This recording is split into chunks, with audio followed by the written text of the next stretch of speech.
Hello all. I realize that I never told you my name. My name is Kate and I am the host of this show in the news. I take top 5 news from Google News and read them for you. Let's jump right in the news.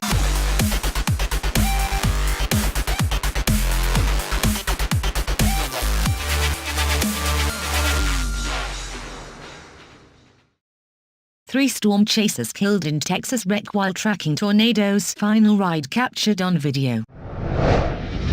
3 storm chasers, including 2 contractors for the Weather Channel, were killed when their vehicles collided while tracking a tornado on a rural road in West Texas on Tuesday, authorities said. The 3 descended on the rural area 55 miles southeast of Lubbock with hopes of catching sight of a tornado amid the region's stormy weather. A Chevrolet Suburban with Weather Channel contractor Kelley Gene Williamson, 57, behind the wheel, ran a stop sign and smashed into a Jeep driven by a colleague, Randall Delane Yarnall, 55. Both men were from Cassville, Mo. Corbin Lee Jaeger, 25, of Peoria, Arizona, was our passenger in Yarnall's vehicle. The impact threw Williamson, who was not wearing a seatbelt, from the SUV. All 3 were killed instantly in the 3:30 p.m. According to the State Department of Public Safety. Cops said weather was not a factor in the collision. Storm chasers often document their travels in photos, video, and Williamson was no exception. His final moments on the road were captured in a live stream that uploaded to YouTube hours after the fatal collision. He later remarks, "There's good rotation on that thing," referencing a storm in the distance. The video does not show the crash. It stopped as Williamson approached the same intersection seen in television footage from KCBD-TV. The Weather Channel issued a statement identifying Williamson and Yarnall as one of their own on Tuesday evening. Kelley and Randy were beloved members of the weather community. "We are saddened by this loss and our deepest sympathies go out to the families and loved ones of all involved," the statement read. All 3 storm chasers drove through Paducah ahead of the crash. Black women at work stories about discrimination go viral after Bill O'Reilly and Sean Spicer's disrespectful remarks.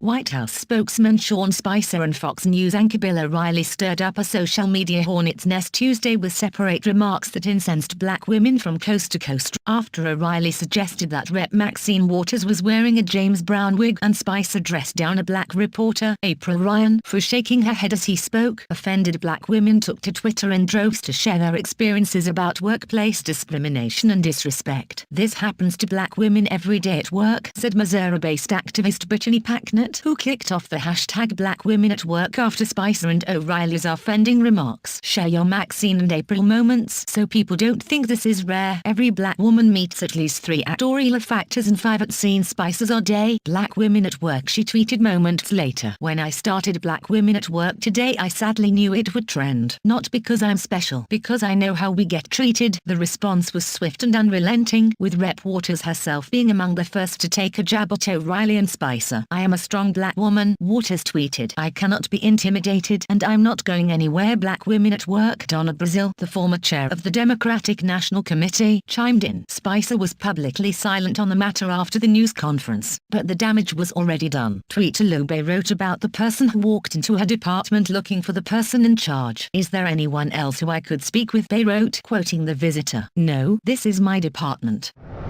TSA defends pat-down of Texas boy. Countless others creeped out.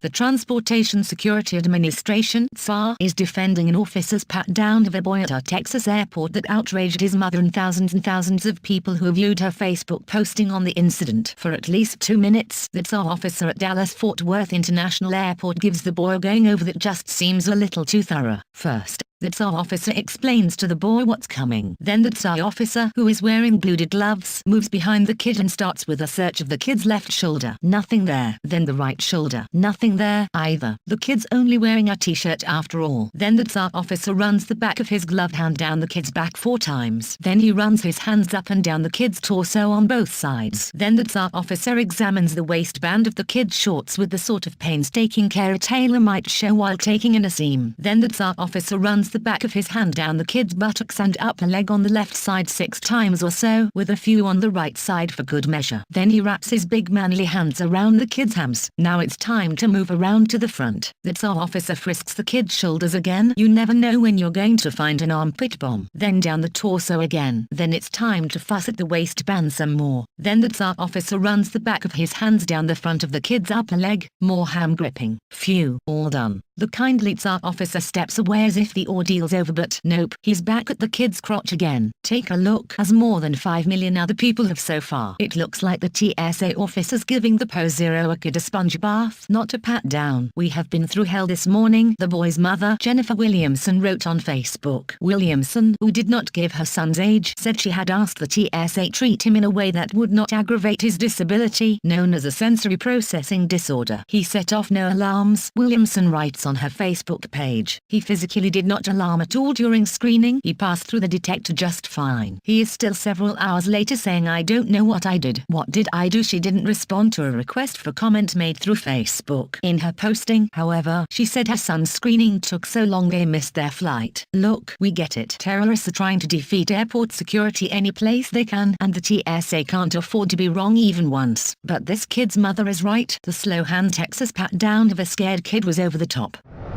Bodies of American, Swedish UN experts found in Congo.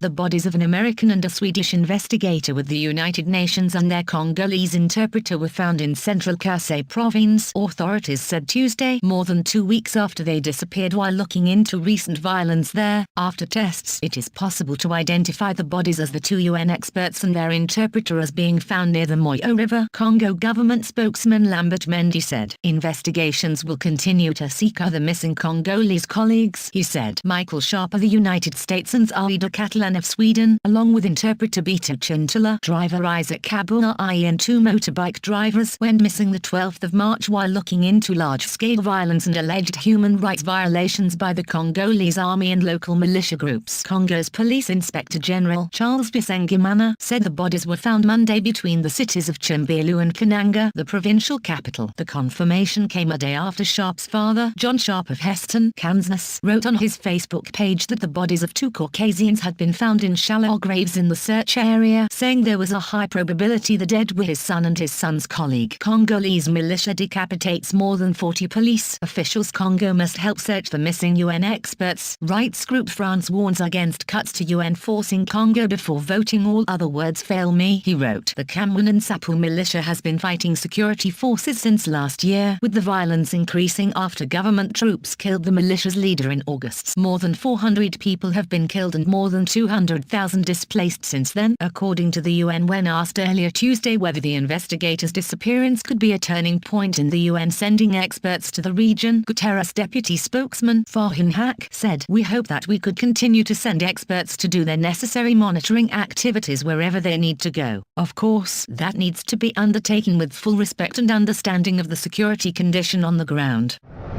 Arrest made in Oklahoma home invasion shooting that killed 3.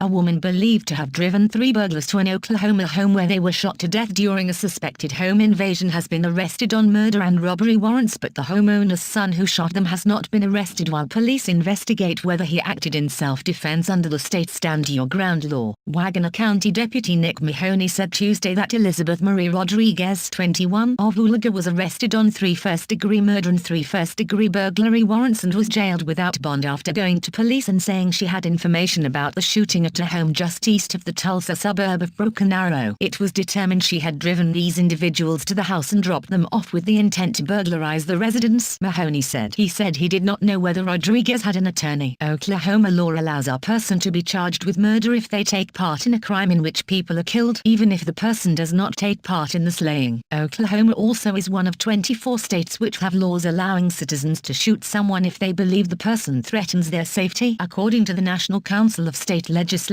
Mahoney said the homeowner's 23-year-old son used an AR-15 rifle to shoot the 3 Monday afternoon after they broke through a glass door in the rear of the home. Their names were not released, but Mahoney said 2 of the dead were 16 or 17 years old and the third was 18 or 19. The 3 were found wearing masks and gloves and dressed in black clothing. Brass knuckles and a knife were found among their possessions, he said. It looks like self-defense from the preliminary investigation, but that's all speculative, Mahoney said. There's some speculation as to whether or not that Stand Your Ground law applies in this case. The simple answer is I don't know. Police sometimes make a recommendation to the prosecutor on whether or not to file charges, but Mahoney said he did not know if investigators will do that in this case. Mahoney said the homeowner was not in the residence at the time of the shooting and that authorities were called to the home by the son shortly after the shooting. This is all for today. Thanks for watching. Bye bye.